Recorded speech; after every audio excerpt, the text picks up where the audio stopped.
el privilegio. Es una bendición poder estar acá.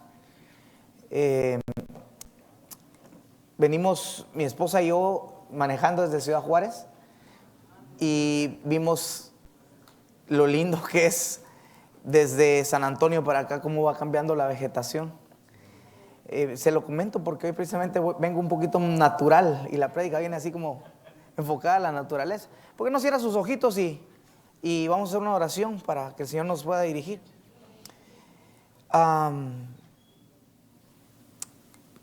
Cuando estaba entrando, vi verde la tierra acá. Me gustó mucho. Yo creo que este es un año de fructificación. ¿Verdad? La abundancia trae fruto. Y el Señor trae fruto abundante para nuestras casas, nuestras congregaciones. Yo lo creo y lo sentí en mi espíritu al momento de entrar. Así que quiero orar por esta palabra. Señor, te damos gracias y te pedimos con todo nuestro corazón que tú puedas venir y descender para enseñarnos. Háblanos a nuestro espíritu, Señor, que nuestro espíritu sea activado a través de tu palabra y que nuestra alma sea renovada. En el nombre poderoso de Jesús dejamos este tiempo para ti y para tu Espíritu Santo, para que hagas cosas grandes en el nombre de Jesús. Amén y amén. Démosle un aplauso al Señor. Hay un verso en Gálatas capítulo 6 versículos 7 y 8 que dice: no se engañen ustedes, nadie puede burlarse de Dios. Esta versión es la versión Dios habla hoy. Dice: lo que se siembra se cosecha, y el que siembra en los malos deseos, de sus malos deseos recogerá una cosecha de muerte. Y el que siembra en el Espíritu, del Espíritu recogerá una cosecha de vida eterna. En estos versos se establece una ley de siembra y cosecha, que obviamente el Señor, al momento de decir que Dios no puede ser burlado, Él da el fruto que uno se merece dependiendo de lo que uno ha sembrado, o dependiendo de lo que en uno se ha sembrado. Y cuando leía estos versos, tenía varios pensamientos que estábamos platicando, incluso con el pastor Willy el día de ayer. Nosotros en la Biblia tenemos, la Biblia nos hace como una semejanza a que nosotros somos ovejas, a que nosotros somos hijos, a que nosotros somos semilla, a que nosotros somos labradores. Pero también la Biblia a nosotros nos da a entender a través de las parábolas que nosotros somos tierra y que la semilla del Señor, o la semilla de la palabra, tiene que sembrarse en nosotros. De tal manera que yo podría decir que cada uno de nosotros es una tierra, es un campo que ha venido a ser sembrado en diferentes facetas de nuestra vida. Y yo pienso que hasta que el Señor no venga, todos nosotros tendremos la oportunidad de que algo se siembre en nosotros. Lastimosamente, las cosas que a veces se siembran en nosotros no son cosas buenas. Y precisamente por eso, al cabo del tiempo, cuando ahí sí que como hay una ley divina que todo lo que se siembra tiene que crecer, sea malo, sea bueno. Usted se recuerda la parábola del trigo y la cizaña, o sea, tiene que crecer, sea malo, sea bueno. Al cabo del tiempo nos damos cuenta que en nuestras vidas las cosas no andan muy bien. Y lo veo de diferentes maneras, porque en algún momento nosotros debemos de llegar a entender que somos responsables de lo que se siembra en nosotros y que nosotros vamos a dar cuenta de qué semilla nosotros aceptamos y qué semilla nosotros no dejamos que se nos sembrara. Pero hablando con el pastor y en realidad me dejó pensando desde el día de ayer, porque dice que él estaba enseñando a sus ovejitas en un discipulado de en qué momento empieza la contaminación en una persona. Y yo ya tenía mi remita ahí que el Señor me había dado y me lo vino a confirmar, porque en realidad es que como campos, diga conmigo campo, a nosotros ancestralmente se encargaron de sembrarnos cosas que no eran buenas. obviamente de la pureza de la casa del Padre donde nosotros habitamos en la eternidad. Nosotros salimos como pródigos y desde el momento en que salimos de la pureza de la casa del Padre, empieza la mala semilla a ser sembrada en nuestras almas, nuestros corazones, sin que nosotros lo pidamos. Y entonces, saliendo de la casa del Padre, le compartía al pastor Willy que lo que veía es que el lugar a donde nosotros nos llevan ahí sí que a recibir semilla, porque esa es la verdad, es a los lomos de nuestro Padre. Y ahí, o sea, saliste de la eternidad y te pusieron en los lomos de tu Padre. Y lo interesante de esto, y lo platicamos ayer, que en el libro de Hebreos dice la palabra de Dios que cuando Abraham llegó a dar los diezmos a Melquisedec, dice que venía Leví en sus lomos. Y por eso es que dice que Leví se consideró que pagó los diezmos y era participante de lo, digamos, dice, ahora Leví participa de los diezmos, pero él ya los había pagado en los lomos de su padre Abraham. Pero le decía al pastor que lo curioso, lo interesante de este asunto es que Abraham no era papá de Leví, era su bisabuelo, no abuelo, bisabuelo. Pero entonces lo lindo de esto es que ya en los lomos de Abraham habían diseños genéticos que iban a nacer 100 o 200 o 300 años, porque ahí sí que Abraham al que tuvo primero fue a Isaac, ¿verdad? Que nació cuando ya estaba medio ruquiño, dirían por ahí, ¿verdad? Medio veterano. Pero ya en sus lomos habían un diseño genético de que 4 generaciones después, más bien, tenía sus generaciones en sus lomos, pues. Lo cual me da a entender que Dios no nos planeó en un asunto de una noche. Dios nos planeó desde una eternidad, desde antes que naciéramos, desde antes que estuviéramos en el vientre de nuestras madres. Habíamos sido diseñados y nos había puesto en los lomos de nuestros tátara. ¿Ah? Ahí estábamos nosotros. Pero porque si hubiéramos estado en un esperma, y lo veíamos médicamente con el pastor Willy ayer, que yo estudié un poquito de eso, los espermatozoides no tienen vida por más de 5 días. Y se van regenerando cada 5 días se generan nuevos espermatozoides. Te quiere decir que tú no eras un espermatozoide. Tú eras un diseño genético en los lomos de tu tátara. Ya se la sabe, ¿verdad? Eras un diseño en los lomos. Ahí estabas programado para ese día cuando Dios te permitió salir de los lomos, bajar a tomar forma de espermatozoide. O sea que los otros que no ganaron no traían forma. Pero tú sí traes ese espermatozoide que ganó, que fuiste tú. Yo creo que no eres Dolly la ovejita, ¿va? Producto de la evolución o de la, ¿cómo se llama? De la clonación, ¿va? Pero tú sí traías diseño, eras el espermatozoide. Dentro de los millones que habían ahí, eras el único que traía un diseño celestial. Pero eso es lo impresionante, nadie es casualidad. Y se lo digo porque en algunos momentos yo pensé que era una casualidad, porque mi papá ya se había operado para no tener hijos. Y de esas operaciones solo una de 10,000 dicen las estadísticas que falla. Y yo venía ahí medio coladillo. Así, miren. Pero venía el diseño. Venía el diseño desde antes de la fundación del mundo. Dice amén. Se siente dichoso usted, que usted diga: soy diseño del Señor.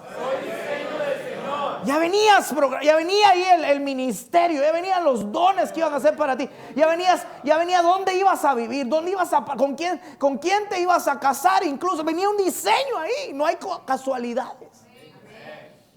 Y entonces, pero cuando nos ponen en los lomos del Padre como diseño, de nuestros padres, lamentablemente, tengo que decirlo así de esa forma, ¿va?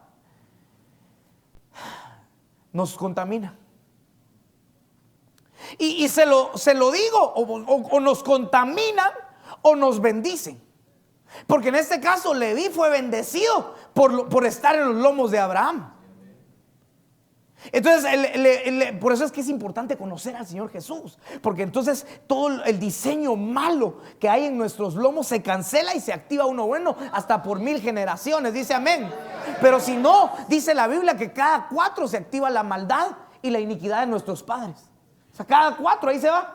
4 se activa, 4 se activa, 4, y si otro la vuelve a activar, se vuelve a activar otras 4. Y por eso es que nuestro mundo está en decadencia. Pero entonces quiero que me entienda que usted, siendo un campo, siendo tierra, el primer lugar donde sembraron en usted fue en los lomos de su padre. Fíjese pues. Y yo no sé si sus papás conocían al Señor, pero si no los conocían al Señor Jesús, que nos liberta de todos esos genes adámicos, porque son del primer Adán. Porque por eso venimos a Cristo, el postrer Adán, para que nos cambien la genética. Dice la Biblia que el que está en Cristo, nueva criatura es. O sea, es nueva genética. Pero entonces, como te pusieron en los lomos, te encochinaron. Lamentablemente, pues, no quiero que se enoje con su papá, no quiero que se enoje con su tatara. Pero es la realidad, en los lomos. Porque recuérdese que a Elí le maldijeron sus lomos. O sea, él activó una maldición para todos sus varones que venían después de él. Porque el Señor le dijo, mira, tú no estorbaste el pecado de tus hijos. Y entonces todos tus hijos varones van a morir a edad viril. Fíjese pues, o sea, que ya el que viniera de esa línea traía una maldición en los lomos que la activaba para el siguiente y para el siguiente y para el siguiente. O sea, los ensuciaron, los dañaron, y como campo te sembraron en los lomos. Cuando estabas en los lomos te sembraron cosas. Si tus padres amaron al Señor y cancelaron todo lo pasado, cosas buenas, bendiciones que nos alcanzaron. Y si no, pues cosas malas, cosas chuecas. Pero entonces viene y salimos y entramos después de salir de los lomos y salir del cuerpo de nuestro papá. Entramos al vientre de nuestra madre. Y ahí le toca a mamá el turno de sembrar en su hijo, aún en el vientre, lo bueno y lo malo. Porque recuérdense que ya David venía contaminado en el vientre, porque dijo, en pecado me concibió mi madre. Y yo le decía al pastor que me vino a la mente el versículo de Sansón, cuando Sansón le revela su secreto a Dalila, le dice, mira, Lazareo, desde el vientre de mi madre. Entonces uno dice, ¿cómo puede ser que desde el vientre? O sea, ¿no le cortaron el pelo ahí o qué onda? Sí, porque estaba de fetito con su pelo largo él, ¿de qué se trataba? Pero ya había una administración, porque lo que la mamá hacía le ministraba. Porque la mamá le dijeron, no tomes vino. ¿Me suena entender? Entonces viene y entras a otro, como tierra, como campo, te siembra tu mamá. Su carácter, bueno, y también lo del papá. Sus reacciones, porque mire, uno no se explica por qué un niñito de pocos meses de edad le saca a uno hasta la manera de reírse, el carácter. ¡No! Y dice uno, ¿y por qué es tan bravo este? Porque no te has visto en un espejo.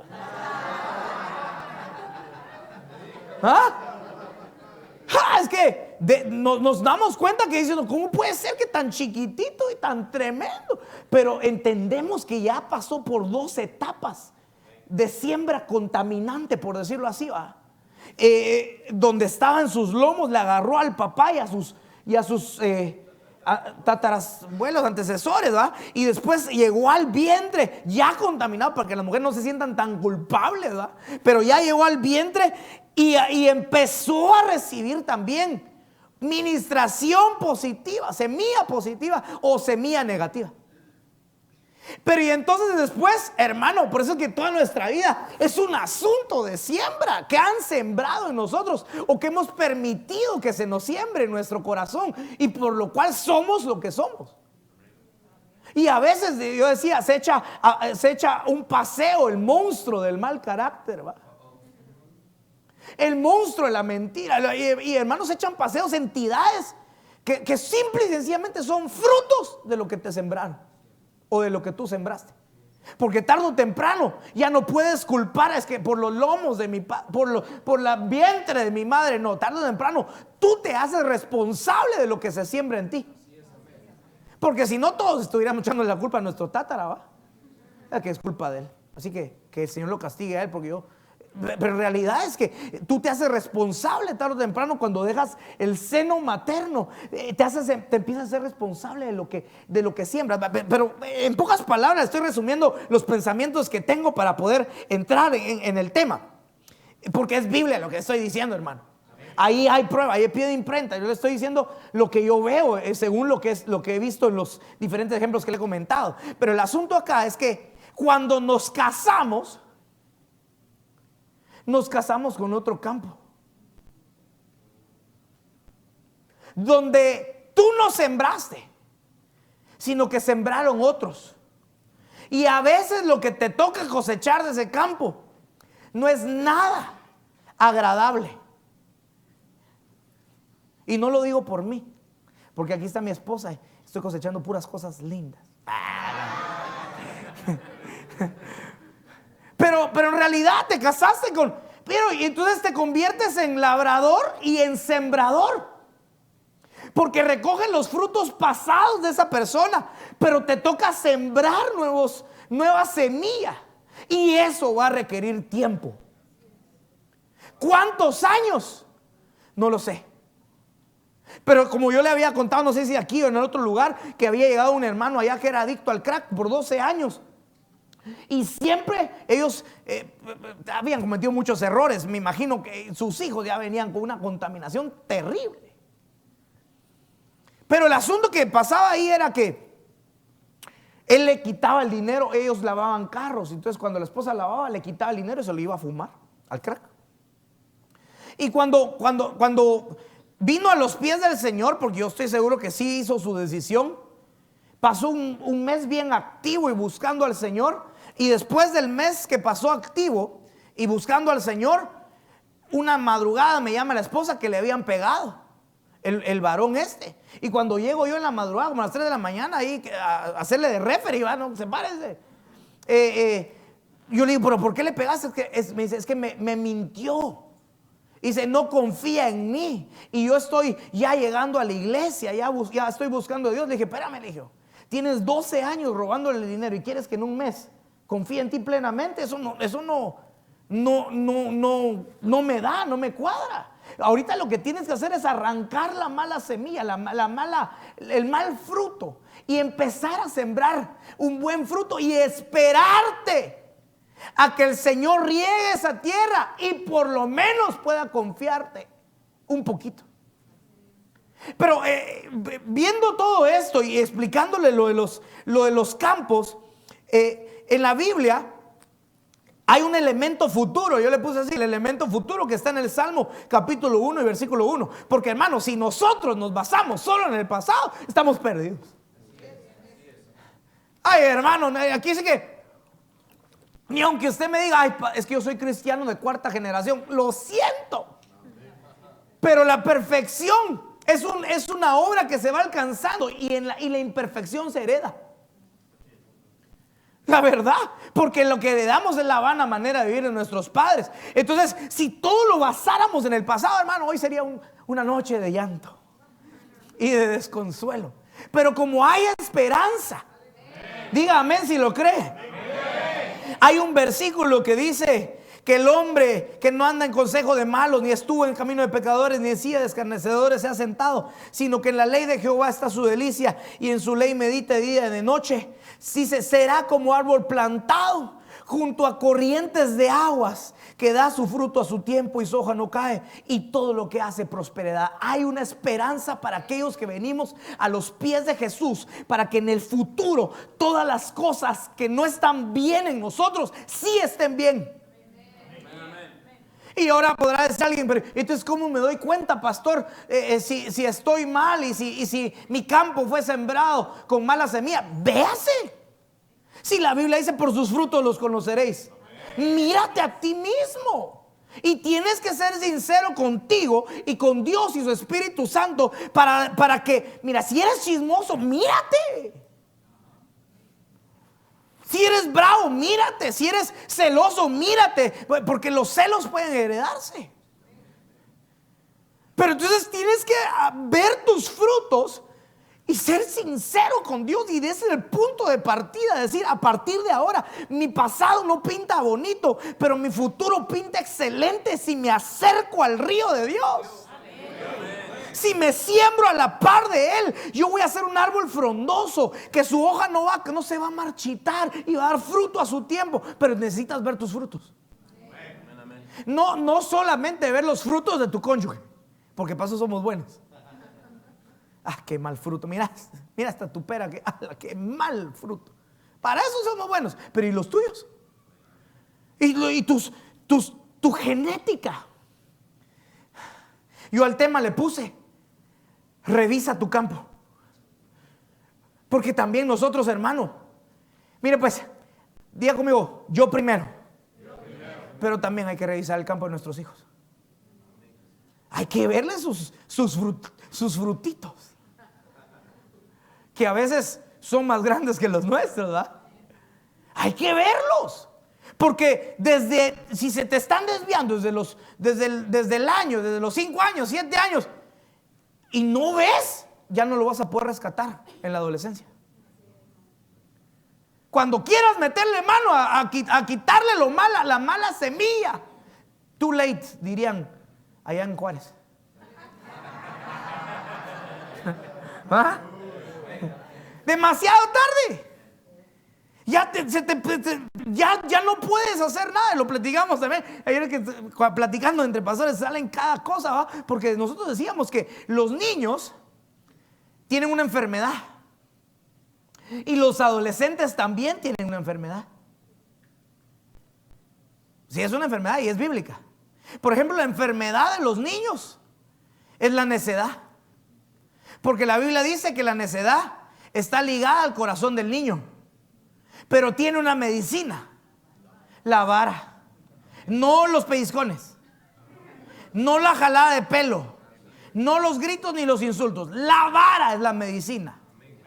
Y tienes que darle esa medicina para que funcione, porque si le das un sujalón de pelo, lo vas a arreciar la enfermedad. Porque le decía al pastor y a la hermana pastora, le decía, es que el asunto es que un niño miente no porque es malo, sino porque es necio. Un niño desobedece no porque sea malo, sino porque es necio. Y ahí hay que curarlos. Pero si no los curas en su niñez, cuando te lleguen a la adolescencia van a tener 2 enfermedades y no se le van a quitar con vara. Porque la enfermedad del adolescente, dice, el corazón del hombre es rebelde desde su adolescencia, desde su juventud, desde la adolescencia, ¿va? La mocedad. Es rebelde desde su mocedad. Pero ya la rebeldía no se quita con vara. Ya la rebeldía ya no. Imagínate a alguien que no le han dado. Ahí sí que por eso que algunos tienen que decir, a este me hace que no le dieron vara cuando era chiquito. ¿Va? Me hace que ese guate no le dieron vara porque se le juntó la necedad y la rebeldía. Y entonces sus papás lo agarran ya adolescente, y le dan vara y ya no le funciona. Demasiado tarde. Y repito, como decíamos ayer, pero no es que le estoy diciendo tantas cosas, pero es tanto lo que le tengo que compartir, pero para que usted se lo lleve a su casa, lo estudie, lo pueda recibir con amor de parte mía y de parte del Señor. Lo que le quiero explicar es que la adolescencia puede llegar muy temprano, y más en nuestros países donde la información está corrompiéndole la mente a los niños. Entonces, eso nos reduce a nosotros el tiempo para poder hacer las cosas como se deben. y quitarle a nuestros hijos desde chiquitos la mala semilla que heredaron de nosotros, porque son así por nuestra culpa. La verdad, hermano, no se enoje conmigo, pero a mí me dicen Neto la neta, de cariño pues. El pastor Neto, ¿verdad? El pastor Neto la neta. ¿Y desde quién lo sacaron? A eso no se hace la pregunta, ¿y a quién habrá salido? Espejito, ¿ah? Salió a nosotros. Entonces, veamos la mala semilla. Eso es, revisa tu campo. Revisa tu campo. Y empieza a ver de dónde viene ese mal fruto, porque hay que arrancarlo. Y hay que esperar que obviamente va a dar fruto lo malo, y vas a tener que arrancarlo y sembrar lo bueno. Entonces hay una esperanza para futuro. Tienes que ver qué hay en tu campo. Entonces vamos a ver algunas cositas rápidamente de lo que puede, según yo lo que veo en la Biblia, haber en el campo. Dice Génesis 4:3 al 8. Dice: tiempo después, Caín presentó al Señor una ofrenda del fruto de la tierra, y Abel también presentó al Señor lo mejor de su rebaño, es decir, los primogénitos con su grasa. Y el Señor miró con agrado a Abel y a su ofrenda, pero no miró así a Caín ni a su ofrenda. Por eso Caín se enfureció y andaba cabizbajo. Entonces el Señor le dijo: ¿por qué estás tan enojado? ¿Por qué andas cabizbajo? Si hicieras lo bueno, podrías andar con frente en alto, pero si haces lo malo, el pecado te acecha, dice, como una fiera lista para atraparte. No obstante, tú puedes dominarlo. Mira el versículo 8, dice: y Caín habló a su hermano Abel mientras estaban en el campo, y Caín atacó a su hermano y lo mató. Mire, ¿qué hay en tu campo? Porque enojarse no es malo. La Biblia dice: airaos, pero no pequéis. Enojar, mire, él ya estaba enojado, pero había algo que se estaba incubando dentro de él, un pecado muy fuerte, que fue el primer asesino. El primer asesino fue registrado, fue él, pero se estaba incubando algo ahí. El Señor le dijo: domínalo, te va a dominar. Y dicho y hecho, salen al campo, y en el campo donde se encuentran sale la violencia. Entonces uno debería de empezar a analizar en el campo de uno y de sus hijos, si en ese campo hay violencia, que no es lo mismo al enojo, porque la violencia, repito, el enojo es una actitud que uno puede tener hacia una persona, pero la violencia es una acción que uno comete contra otra persona. Por ejemplo, yo puedo estar enojado y mi esposa me habla y no le contesto. Entonces estoy molesto. Pero si mi actitud, mi accionar la lastima a ella en contraataque, por decirlo así, eso se llama violencia. Y entonces tendríamos que revisar nuestros campos y el campo de nuestros hijos, si en nuestro campo hay violencia. Porque el camino de la agresión no empieza con los golpes, empieza con las palabras. Un día yo prediqué ese mensaje, se llama el camino de la agresión, y yo les explicaba a los hermanos que mire, es raro en el hogar donde de principio me enojé y ¡pam! Tómala. Eso se ve solo en el Chavo del 8. Pero en la vida real hay un camino que se transitó, que empezó con un semblante, después siguió con una palabra, después siguió con tal vez una brusquedad y terminó en golpes. Pero entonces veamos el campo y revisemos el campo y seamos honestos con Dios. Yo le decía a algunos hermanos, decía que una vez llegó a ministrarse un varón y no estaba mi papá en Monterrey, me tocó atenderlo a mí porque era un caso medio fuerte, y este varón llegó y su esposa trancaseada, hermano, cristiano, fíjese pues, cristino, esa es la palabra. Y llegó, y ¿sabe qué me dijo? Es que ese es mi temperamento, yo soy colérico sanguíneo. Ella ya lo sabe. Le dije, pero ya sabía qué tenía en su campo y no lo cortaba. ¿Cómo puede ser que alguien tolere la violencia dentro de su corazón y que la violencia salga a flote en una discusión. Pero va a ir creciendo a tal grado, hermano, que aquel que en algún momento mata a alguien nunca pensó que lo iba a matar.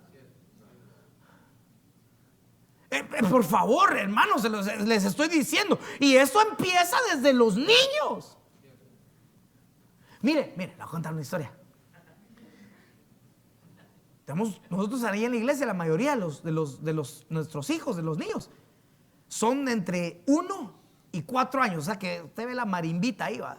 Son pocos los que son arriba de 4 años. Somos jovencitos, ¿va? Acabo de cumplir 25. De ser cristiano, tiene razón, ¿va? Bueno, y un muchachito de 2. Viene uno de 3 años, de 3 años y medio, ¿va? Y le agarra un juguete, pero él muy normal, y se lo queda. Y yo, hermano, como uno ve, el muchachito de 2 años se voltea y salta así, ¡pa! Y se lo moquetea en la cara. Y uno dice, eso es violencia. Ahora, si hay papás que tienen el descaro de celebrar, ¡ay, mira, le pegó! Sí que te vino a la misma mamá.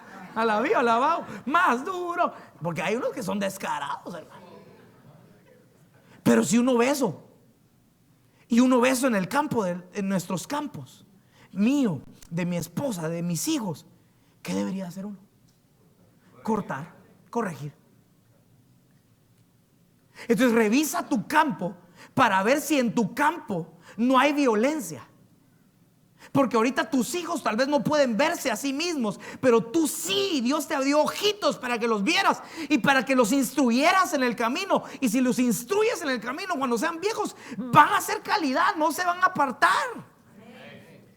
Pero es que no, ¿cómo puede ser? Porque yo entiendo, Padre, ayúdame, auxíliame con esto, porque yo entiendo que cuando nosotros llevamos una vida bien cardíaca y venimos a Cristo y ya casados, salen el campo de la violencia.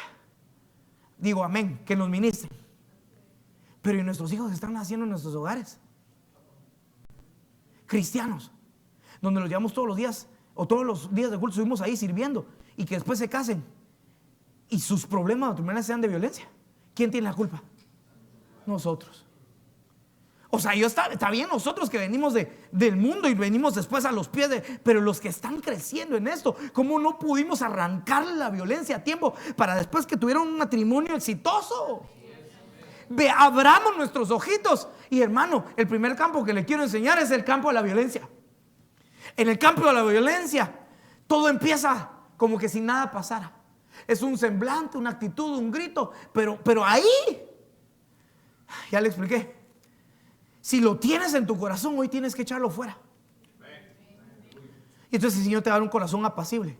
¿Sabe qué? A mí me da la impresión de que este campo de la violencia lo tuvo Moisés. Moisés dirían por ahí, va. Porque Moisés, cuando ve que un Egipto está maltratando al hebreo, se lo escabechó. O sea que él no era una perita en dulce, hermano. Pero cuando lo llevan al proceso, porque hay que meternos a los procesos de Dios. Mire, todo lo que a veces yo comparto tiene que ver mucho con el corazón, porque de ahí viene lo malo. Siempre echamos la culpa al diablo. No, es que es el diablo, hermano, es el diablo. Es tu corazón y tu carne. Ya el diablo ni trabajo tiene contigo, porque tú solito contigo tienes. A ese déjalo, ese solito se cae.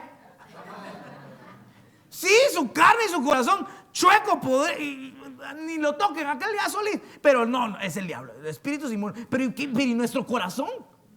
Queremos entrar al proceso, pero entonces vienen, lo meten a un proceso y lo hacen manso. Pero recuérdense que tenía secuelas porque le pegó a la piedra 2 veces.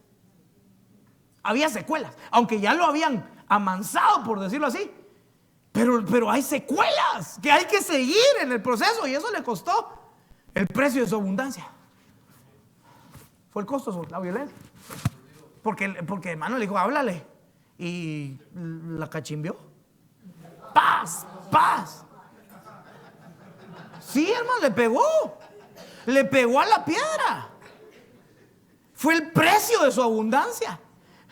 Entonces, ¿será que la violencia entonces nos frena la abundancia también? El campo de la violencia. Mire pues, sigamos adelante. Dice, y crecieron, este es Génesis 25, 27. Crecieron los niños y Esaú fue diestro en la casa, hombre del campo. Pero Jacob era varón quieto que habitaba en tiendas. Y amó Isaac a Esaú porque comía de su casa. Mas Rebeca amaba a Jacob. Y guisó Jacob un potaje. Y volviendo Esaú del campo, cansado, diga conmigo, cansado, dijo a Jacob: te ruego que me des de comer este guiso rojo, pues estoy muy, muy cansado. Por tanto fue llamado su nombre Edom. Usted sabe que realmente aquí lo que había sucedido es que yo no dudo que él haya venido cansado. De hecho, yo le puse a este campo el campo del cansancio. Pero el cansancio es peligroso, porque el cansancio lo hace hacer cosas a uno que uno no debería de hacer. O sea, trate de usted, mire, si usted viene cansado, sediento, y viene pero así, que ya se tira por ahí, le ponen un petate por ahí, le aseguro que ahí se acuesta a dormir. Si le ofrecen agua, ¿quieres agua? Usted hace lo que sea porque le den agua. El cansancio es peligroso porque lo detiene a uno de la obra que uno está haciendo. Y cansarse no es malo, pero el cansado se tropieza constantemente. De hecho, Jesús se cansó, pero Jesús siguió haciendo la obra. Él se sentó en un pozo y llegó la samaritana y ahí siguió haciendo la obra. Aún cansado, siguió trabajando. Nosotros debemos de ser personas que no nos cansemos y que obviamente recibamos fuerzas de parte del Señor. Pero a este campo yo le puse el campo del cansancio. Y no estoy hablando de un cansancio físico, sino un cansancio espiritual. Un cansancio que hace que tú ya no hagas lo mismo que hacías antes por el Señor. Un cansancio que hace que tu amor, en lugar de ir creciendo y se haga fuerte como el fuego, como la muerte, dice Cantares, ¿verdad? Empieza a decrecer, y esto pasa en los matrimonios, hermano.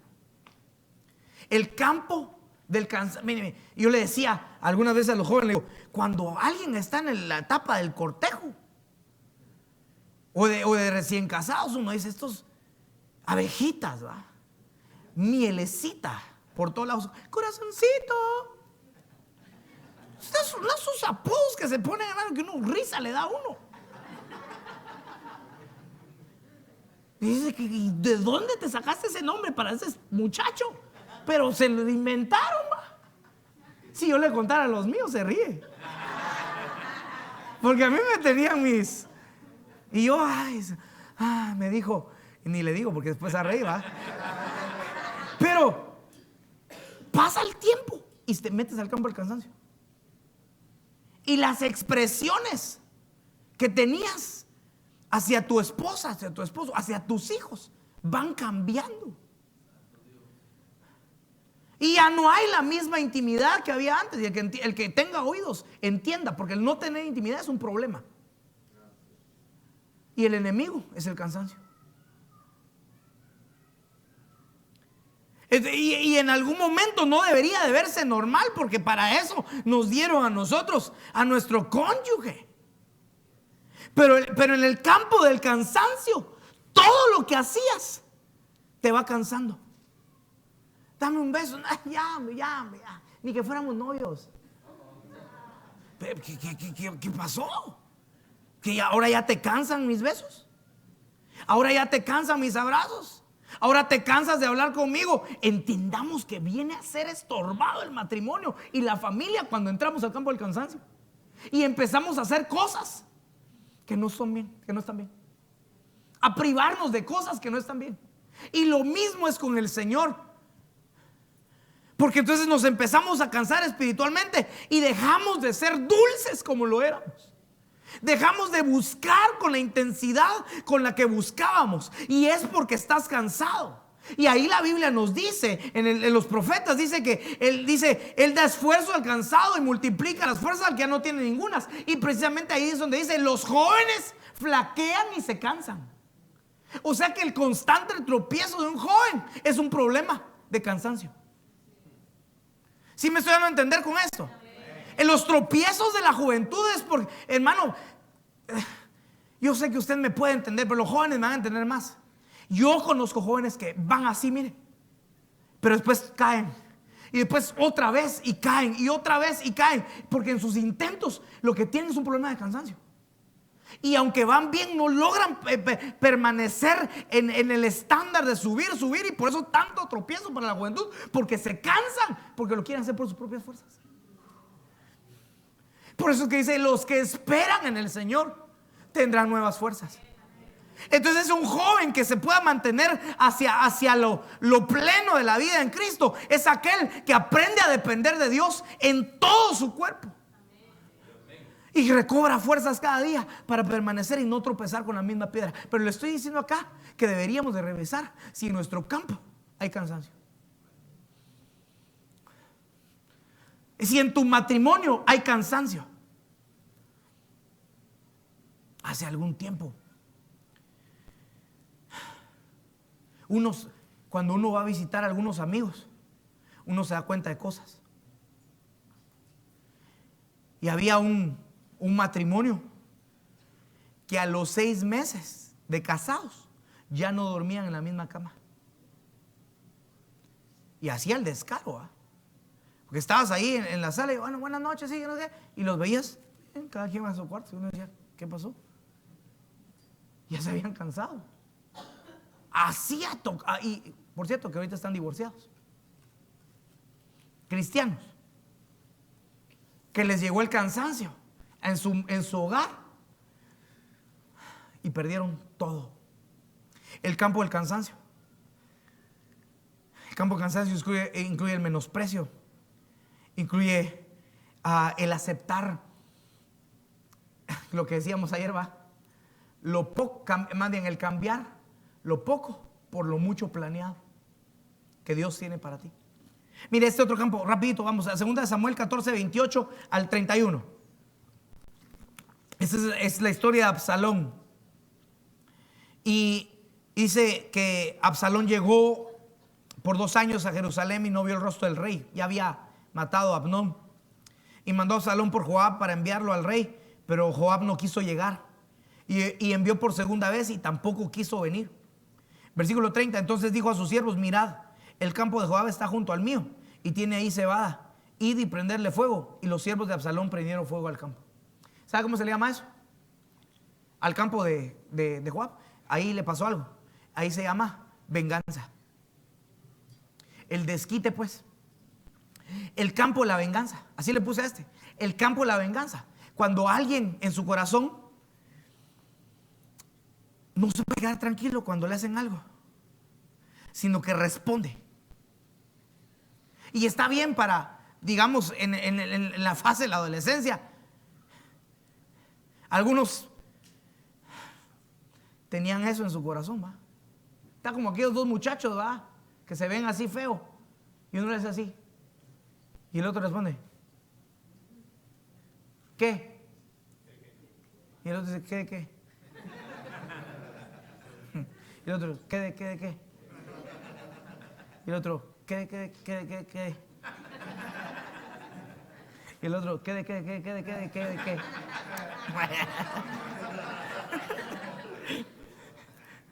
Venganza. La venganza también se manifiesta en nuestras vidas, en nuestros matrimonios y con nuestros hijos.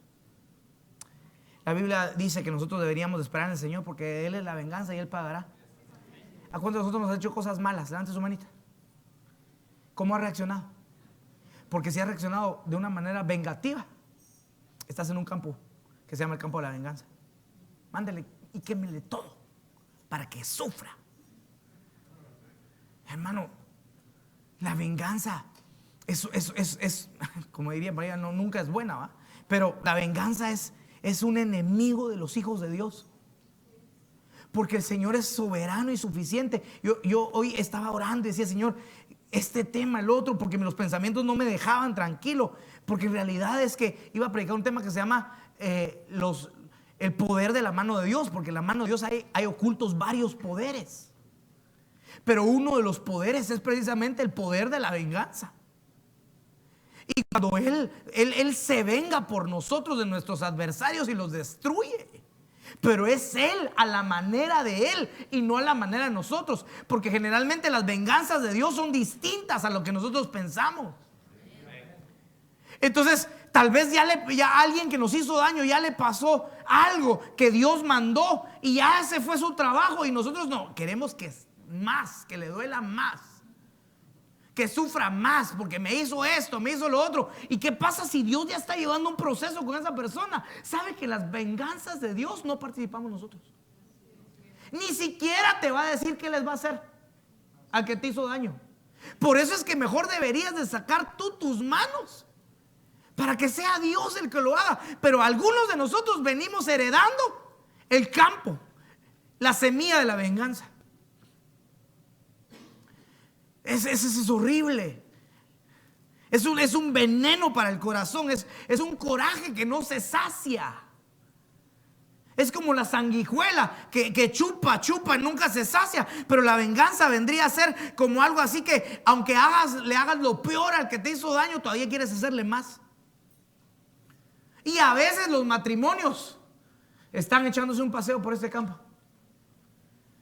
Obviamente en esta iglesia no, ni en Río de Vida.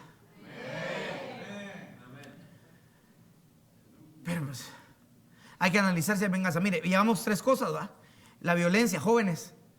Atención, el cansancio. No físico, espiritual. Estás tropezando, cansado.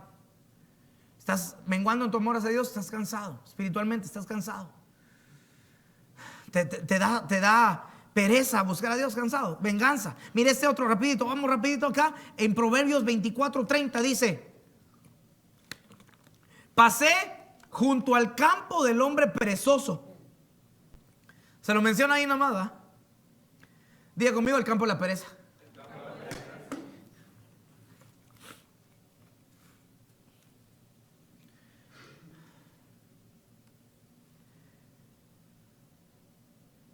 Dice que ahí ortigas habían ya cubierto su faz, o sea, espinas. Y su cerca ya estaba destruida. El que mucho ama el dormir, va. Que mucho ama el descanso. Todo esto es, no sé si decirle familiar, personal, no sé cómo decirle a este tema, va, pero en realidad le puedo hacer una pregunta. ¿Cuántos de ustedes le asignan responsabilidades a sus hijos en casa? Hay que hacerlo, porque esa es una manera de enseñarles a ellos diligencia y combatirles la pereza. Mire, a veces hacen las cosas no de la manera que se debe, pero es una enseñanza que va a paso. Por ejemplo, mi esposa le ha enseñado a que terminando de comer, tiene 4 años, pero desde los 3 años ella recoge su plato y va y ahora ya lo pone. Antes lo tiraba porque no alcanzaba el lavatrastes, ¿verdad? Antes solo ¡pam! Y se oía ¡pam! El trancazo, ¿va? Pero ahora ya lo pone con más cuidado. Pero se le van asignando responsabilidades: hacer su camita, qué sé yo, y cosas tal vez sencillas que se les va dando a los hijos para combatirle la pereza. Pero no puede ser posible que ya el niño tiene 11 años y todavía le agarramos las cintas de los zapatos.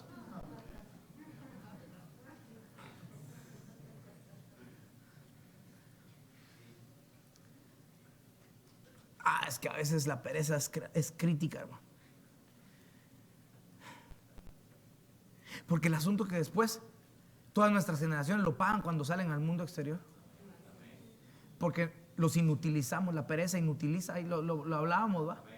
También cuando lo hablamos el viernes, ¿va? Se recuerdan que la suma de la envidia más la pereza, según Mateo 25, es inutilidad. Entonces la pereza los inutiliza. Sigamos adelante, si no terminamos el tema, porque hay muchas cosas que podríamos decir ahí de la pereza. De hecho, la pereza es un enemigo que hay que combatir.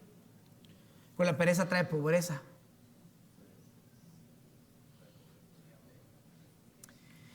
Jueces 9:26. No sé cuánto tiempo tengo, pastor, pero le doy, va. Ok, 9:26. Si al final me quedo predicando solo, ya es otro asunto, ¿ah? Dice, y 27 dice: y Gaal, hijo de Ebed, vino con sus parientes. Mire, pues llevamos 4, ¿va? El campo de la pereza, el campo de la venganza, el campo del cansancio y el campo de la violencia. Pero mire este, pues. Dice: Gaal, hijo de Ebed, vino con sus parientes y pasaron a Siquem. Y los habitantes de Siquem pusieron su confianza en él. Y salieron al campo y vendimiaron sus viñedos, pisaron las uvas e hicieron fiesta. Y entrando en la casa de su Dios, comieron y bebieron y maldijeron a Abimelech. Este es el campo de la maldición. Fíjense pues, esa es una mala costumbre que se hereda. Allá en México hay una tierra donde la gente tiene fama de maldicienta. Y no le voy a decir cuál es, pero se llama Veracruz. No. La pastora es una nueva genética. Dígame, por favor, porque se me queda viendo así como que, ¿por qué hablas mal? Pero, hermano, por ejemplo, en Juárez hay bastante veracruzano, pero su área, bueno, su hectárea, ¿para qué le voy a decir? Es que se les sale unas. Yo creo que hasta inventan nuevas. Es que, y los jovencitos llegan conmigo a decirme: es que mi mamá, pastor, y son cosas ancestrales. No que no se digan maldiciones en otro lugar, pero hay cosas generacionales que traen ahí sí que te traen la semilla de la maldición, pues. Eres más propenso a maldecir que a bendecir. O sea, te cuesta decirle cosas buenas a tu cónyuge. Qué guapo estás, mi amor. O qué hermoso actuaste hoy, o qué sé yo, cosas buenas. Pero cuando se trata de lo malo, ¡pum!, se te sale una ofensa. Que la ofensa se convierte en maldición. Porque la palabra maldición no solo son malas palabras, sino es un mal decir, un mal deseo que le puedas decir hacia otra persona. Ojalá que te vaya mal. Maldiciente. Estás en tu campo, hay maldiciones. Y mire, perdóneme, hermano, pero usted puede creer que a veces hasta hay pastores que se saben sus maldiciones. Y cuando se mandan a llamar a su gente para llamarle la atención, esa lengüita que la oímos predicar se avienta unas. Cristiana, por supuesto, ¿ah? Hijo de la tsunamita. O eres un hijo de tsunamita, ¿va? Pero cristiana, ¿va? Pero sabe, por ejemplo, Saúl tenía este problema. Le dijo a su hijo Jonatán: hijo de la perversa, que eso así le dijo. Hijo de la perversa, le dijo. Y entonces, hay padres, hay hijos que por herencia, por una siembra en algún momento de su vida, tienen esa hectárea. Revísate, hombre. Revisa tu campo. Y dile porque aquí no confieses conmigo, confiesa con Dios para que te ayude, te auxilie y te quite y te ponga jaboncito en tu boquita. Jaboncito celestial, ¿verdad? Hay que pedirle al Señor que nos limpie nuestras palabras, porque ninguna palabra ociosa tiene que salir de ahí. Antes bien, bendigamos antes de maldecir. Y si nosotros batallamos en eso, hoy es un día para decirle al Señor: ayúdame. Y que tu matrimonio dé un giro, tu paternidad y tu maternidad dé un giro, para que todas tus palabras sean de bendición. Tal vez ese es tu aguijón. Tal vez eso es lo que va a crear dependencia de nuestro Dios, porque algo nos queda ahí. Como le dije yo, Moisés, una secuela que nos hace recordarnos que necesitamos del Señor y que nos siga trabajando para que cuando nosotros nos exaltemos no estemos evidenciando que hay un campo de maldición en nosotros. En el nombre de Jesús. Digamos lo bueno y no lo malo. Una más y déjenme hacer una oración.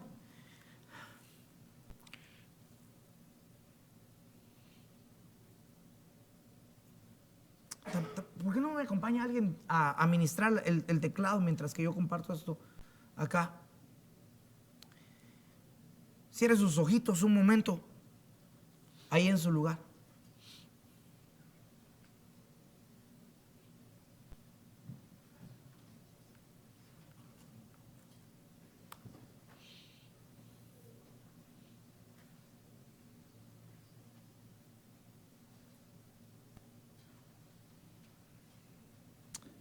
Con los ojos cerrados, vamos a pedirle al Señor auxilio. Todos, hermano.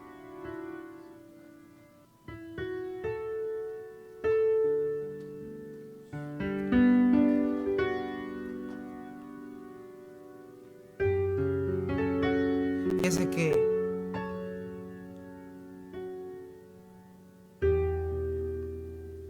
cuando Jacob fue a buscar esposa, dice que llegó a la casa obviamente de Labán, ¿verdad? Y dice que miró y había un pozo ahí en el campo. Y habían rebaños de ovejas que estaban alrededor de ese, cercándolo. Ahí bebían los ganados. Y la Biblia dice que él le preguntó a los pastores que conocían a Labán y nos enseña la Biblia que esta mujer Raquel era la que no llegó Lea, era Raquel, la amada, era la que había llegado al campo a darle de beber a las ovejas. Ahí iba caminando. Yo creo que el campo o los campos tienen mucho simbolismo. Pero en realidad es que la amada le dice al Señor en el Cantar de los Cantares: venga mi amado a su campo y tome de su dulce fruto. Quiere decir que la amada sale al campo para ofrecer lo mejor. Esa amada del Cantar de los Cantares que le dice al Señor en Cantares capítulo 4:16, dice: soplad en mi huerto, desprendan sus aromas. Dice: venga mi amado a su huerto y coma de su dulce fruto. Es una mujer que ha permitido que los frutos agrios y amargos de semillas que le sembraron sean arrancados, y que ha llegado al extremo y al nivel de ofrecerle a Dios fruto dulce y agradable. Ha pasado un tiempo de lluvia, un tiempo de poda, pero llegó un momento donde esta mujer logró que su campo ofreciera algo dulce, cuando tal vez en el pasado lo único que ofrecía era algo amargo, algo agrio. Y hoy, en el nombre de Jesús, yo quiero hacerle una invitación a esta casa pastoral, porque hoy Dios quiere trabajar con nuestros corazones una vez más para liberarte de la semilla y del fruto que tanto te está estorbando. El campo de la violencia, el campo de las maldiciones, el campo de la pereza, el campo de la venganza, el campo del cansancio, los campos que hacen que tú no puedas dar fruto agradable para Dios. Dios te puso a cuidar un campo y tal vez permitiste que espinos crecieran en él por causa de la pereza que había en tu corazón ancestral. Tal vez desde los lomos, desde el vientre, te afectaron tu terreno, tu tierra, y te hicieron diferente a lo que Dios esperaba. Pero hoy tenemos que ser sinceros con Él. Y yo te pido en el nombre de Jesús que revises tu campo. Raquel sale al campo a encontrar a su amado. Y cuando la ve, piensa con qué venía. Venía cuidando ovejitas. Era una mujer pastora, una mujer que cuidaba algo que no era de ella, era de su padre. Una mujer cuidadosa, hacendosa. Viene ella y desde que la ve el amado, se enamora en el campo y dice: esta es mía. Así nosotros tenemos que salir para encontrarnos con el Señor, con frutos en nuestras manos, frutos dulces. Quiero hacer una invitación hoy en el nombre poderoso de Cristo Jesús. Y de veras, yo lo que le pido al Señor y al Espíritu Santo es que hoy, allí en tu lugar, sea sincero, porque este mensaje no sirve de nada si no eres honesto con Dios.